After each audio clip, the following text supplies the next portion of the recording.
Bismillahirrahmanirrahim. Assalamualaikum warahmatullahi wabarakatuh. Apa kabar kakak semua kelas 12 IPA dan IPS SMA ITR Raihan, Bandar Lampung. Pada kesempatan yang berbahagia ini, video pembelajaran kita sudah masuk pada bab pembagian harta warisan. Sebagaimana video pembelajaran 1 bulan yang lalu, Abi berbicara tentang pernikahan, tujuan pernikahan, tapi di dalam pernikahan bisa saja salah satu pasangan di antara kita mendahului, dipanggil oleh Allah Subhanahu wa taala. Setelah itu, harta yang ditinggalkan oleh si mayit belum dibagi-bagi. Untuk anak pertama berapa, anak kedua berapa, untuk ibu berapa, untuk istri berapa, belum bagi-bagi. Nah, harta itulah yang disebut dengan harta warisan yang akan dibagi kepada ahli waris. Tentunya jika tidak ada tuntunan dalam dalam syariat manapun, ini akan membuat konflik tersendiri, akan menjadi permasalahan tersendiri. Tapi Islam datang untuk mengatur ini semua dalam rangka apa? Menghilangkan semua konflik yang akan ada. Itu akan kita bahas insya Allah dalam slide yang Abi akan terangkan nanti, berkaitan dengan apa sih yang dimaksud dengan harta warisan. Kemudian bagaimana di Indonesia nih, sebenarnya di Indonesia ini menganut hukum kompilasi dengan juga hukum adat gitu. Kemudian bagaimana pembagian menurut hukum kompilasi Islam yang mengatur harta warisan, dan siapa saja yang mendapatkan harta warisan itu sendiri. Insya Allah kita akan jelaskan lebih detail lagi pada bagian berikutnya, yaitu pemaparan Abi di slide. Terima kasih. Selamat menyaksikan. Wassalamualaikum warahmatullahi wabarakatuh. Bismillahirrahmanirrahim. Assalamualaikum warahmatullahi wabarakatuh. Ya, alhamdulillah, seperti yang tadi Abi sampaikan dalam mukadimah, pada bagian kedua Abi akan menjelaskan lebih rinci lagi tentang meraih berkah melalui mawaris. Oke, pada slide yang kedua ini, sebagaimana yang dilihat bahwa Abi mengajukan beberapa pertanyaan, apa yang dimaksud dengan mawaris gitu. Kemudian yang kedua, apa yang dimaksud dengan ilmu mawaris, dan apa yang dimaksud dengan warisan itu sendiri. Oke, kita lihat bersama. Mawaris adalah merupakan serangkaian kejadian mengenai pengalihan pemilikan harta benda dari seorang yang meninggal dunia kepada seorang yang masih hidup. Oke, demikian.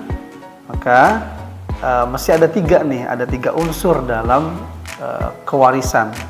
Terwujudnya kewarisan itu harus memiliki 3 unsur. Pertama, tentunya ada orang yang meninggal dunia, disebut pewaris. Kemudian yang kedua, harus ada harta kan yang dimiliki orang yang mati. Kalau tidak memiliki harta, apa yang harus diwariskan?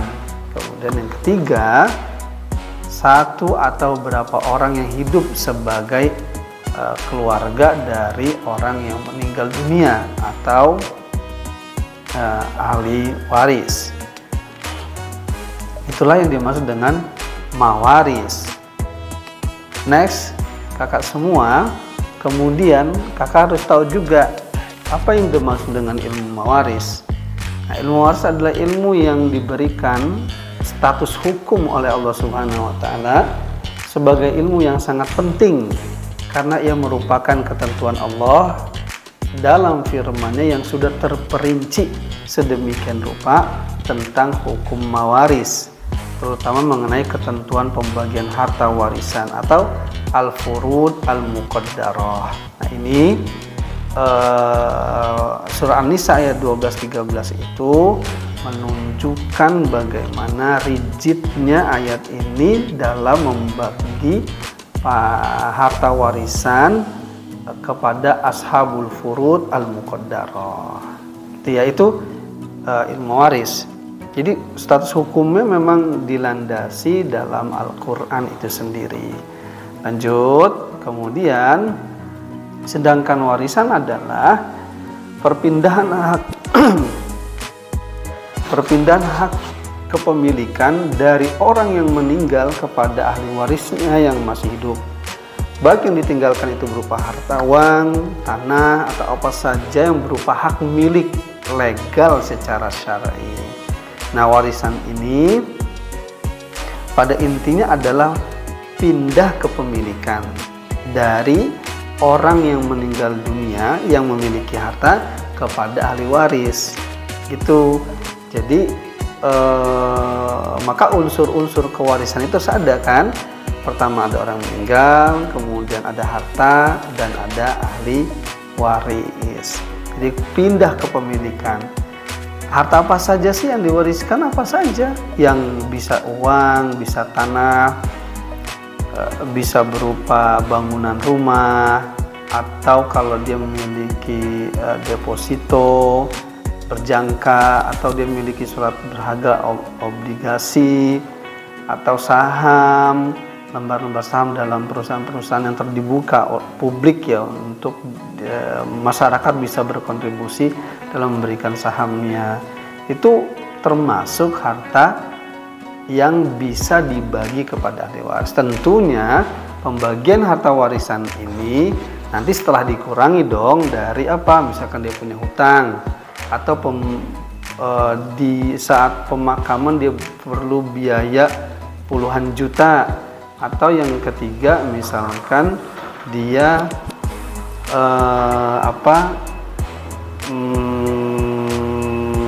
kalau Sayyidina Muhammad memberikan wasiat misalkan kepada orang yang bukan ahli waris, walaupun itu diperbolehkan, tapi tidak boleh lebih dari sepertiga harta yang dimiliki oleh si mayit. Oke, itu tambahan saja.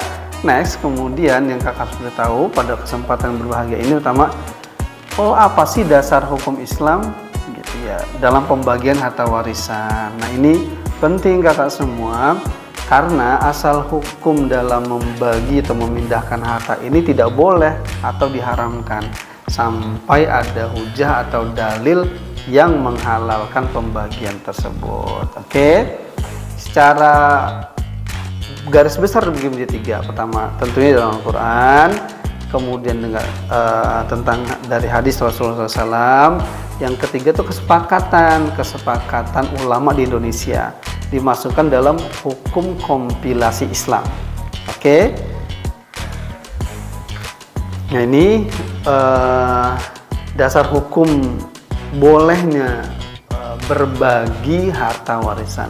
Lirrijali, bagi laki-laki, nasibun, ada jatah mimma tarokal walidani, apa-apa yang ditinggalkan oleh kedua orang tuanya. Wal akrobun, begitu juga kerabat-kerabatnya. Jadi laki-laki, para ahli waris ini punya kesempatan untuk mendapatkan harta yang ditinggal oleh orang tua atau kerabatnya. Walin nisa, begitu juga wanita, nasibun, dia memiliki kesempatan untuk mendapatkan mimma tarokal walidani wal akrobun, apa harta-harta yang ditinggalkan oleh kedua orang tuanya atau kerabat-kerabatnya. Ini laki-laki dan wanita dapat. Dahulu masa jahiliyah wanita tidak dapat harta warisan. Nah, Islam mengangkat wanita di sini. Lanjut, mimma qalla minhu, baik itu yang sedikit au kasura, atau banyak bagiannya, nasibam mafruḍa, sebuah takaran yang wajib dibagikan kepada ahli waris. Ini hujahnya kuat sekali, langsung disebutkan baik laki-laki wanita dapat. Keren kan? Kemudian yang kedua, ini dari hadis Rasulullah SAW, bahwa Rasulullah SAW bersabda, ya Aba Hurairah, wahai Abu Hurairah, ta'allamu faraida, belajarlah hukum faraid, wa'allimuhu, dan ajarkanlah, gitu, dan ajarkanlah ilmu faraid ini, fa innahu nisful ilmi, sungguhnya dia adalah setengahnya ilmu, wa innahu yunsa, dan ilmu faraid ini, pembagian waktu ini dilupakan, banyak dilupakan orang, gitu ya. Wa innahu awwalu ma yuntaza'u min ummati, dan dia adalah ilmu yang pertama kali Allah angkat dari umat Islam. Di sini kata alimu faraid. Jadi anjuran untuk belajar ilmu mawaris terdapat dalam hadis ini, dan banyak hadis yang mengajarkan tentang dasar hukum belajar ilmu mawaris. Oke, yang terakhir, yang ketiga, kita sampai pada hukum kompilasi Islam. Jadi hukum kewarisan di agama di Indonesia ini, untuk pengadilan agama Islam itu digabung tuh, ada syariat, ada adat, dijadikan satu, disebut dengan hukum kompilasi Islam. Hukum kewarisan Islam di Indonesia merujuk kepada ketentuan dalam kompilasi hukum Islam. Mulai pasal 171 diatur tentang pengertian pewaris, harta warisan, dan ahli waris.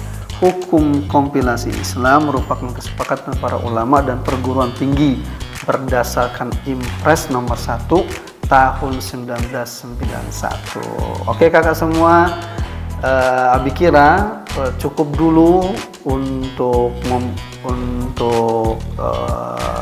presentasi video pembelajaran yang ke-7 ya.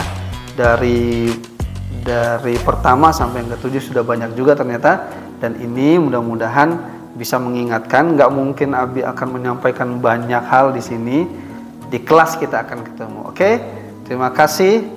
Abi kira cukup pada kesempatan yang berbahagia ini. Abi akhiri, wassalamualaikum warahmatullahi wabarakatuh.